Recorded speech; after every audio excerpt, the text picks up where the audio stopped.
इसलिए इस धरती पर आकर मुझे एक विशेष कृतज्ञता की अनुभूति होती है, एक विशेष अपनापन लगता है। किसी कृतज्ञ भाव से मैं झांसी को नमन करता हूं, वीर वीरांगनाओं की धरती बुंदेलखंड को सर झुकाकर प्रणाम करता हूं। साथियों, आज गुरु नानक देव जी की जयंती कार्तिक पूर्णिमा के साथ साथ देव दीपावली भी है। मैं गुरु नानक देव जी को नमन करते हुए सभी देशवासियों के इन पर्व की हार्दिक शुभकामनाएं देता हूं। देव दीपावली पर काशी एक अद्भुत दैवीय प्रकाश में सजती है। हमारे शहीदों के लिए गंगा के घाटों पर दिए जलाते जाते हैं। पिछली बार मैं देव दीपावली पर काशी में ही था और आज राष्ट्र रक्षा समर्पण पर्व पर झांसी में हूं। मैं झांसी की धरती से अपनी काशी के लोगों को हार्दिक बधाई देता हूं। भाइयों बहनों, ये धरती रानी लक्ष्मीबाई की अभिन्न सहयोगी रही वीरांगना झलकारी बाई की वीरता और सैन्य कौशल की भी साक्षी रही है। मैं 1857 के स्वतंत्रता संग्राम की उस अमर वीरांगना के चरणों में भी आदरपूर्वक नमन करता हूं, अपनी श्रद्धांजलि अर्पित करता हूं। मैं नमन करता हूं इस धरती से भारतीय शौर्य और संस्कृति की अमर गाथाएं लिखने वाले चंदेलों बुंदेलों को, जिन्होंने भारत की वीरता का लोहा मनवाया। मैं नमन करता हूं बुंदेलखंड के गौरव उन वीर अल्लाह उदल को, जो आज भी मातृभूमि की रक्षा के लिए त्याग और बलिदान के प्रतीक है।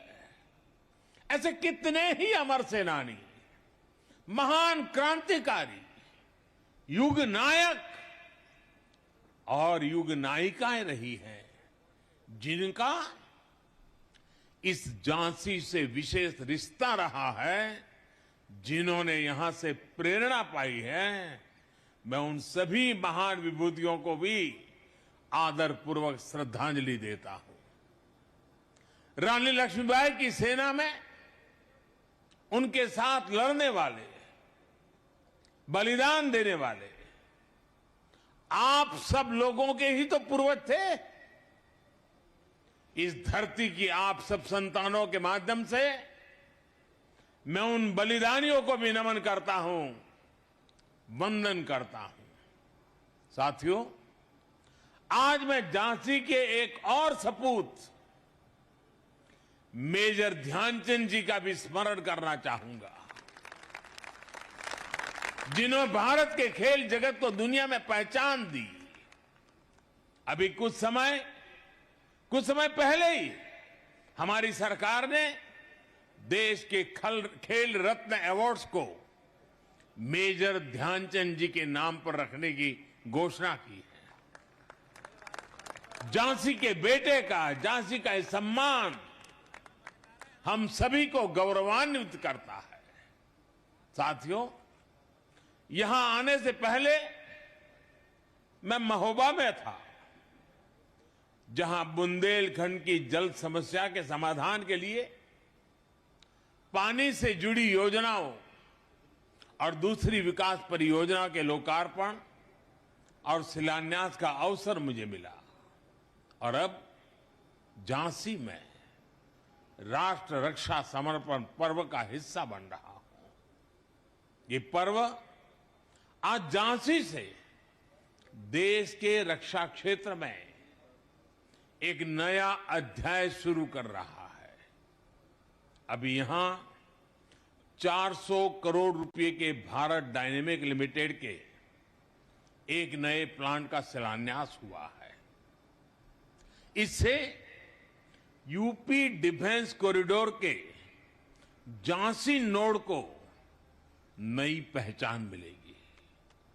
झांसी में एंटी टैंक मिसाइल के लिए उपकरण बनेंगे, जिनसे सीमाओं पर हमारे जवानों को नई ताकत, नया विश्वास, और इसका परिणाम सीधा सीधा यही होगा कि देश की सीमाएं और ज्यादा सुरक्षित होगी। साथियों, इसके साथ ही आज भारत में निर्मित स्वदेशी लाइट कॉम्बैट हेलीकॉप्टर्स, ड्रोन्स और इलेक्ट्रॉनिक वॉरफेयर सिस्टम भी हमारी सेनाओं को समर्पित किए गए हैं। ये ऐसा लाइट कॉम्बैट हेलीकॉप्टर है जो करीब 16,500 फीट की ऊंचाई पर उड़ सकता है। ये नए भारत की ताकत है, आत्मनिर्भर भारत की उपलब्धि है, जिसकी साक्षी हमारी ये वीर झांसी बन रही है। साथियों, आज एक और हमारी सेनाओं की ताकत बढ़ रही है, तो साथ ही भविष्य में देश की रक्षा के लिए सक्षम युवाओं के लिए जमीन भी तैयार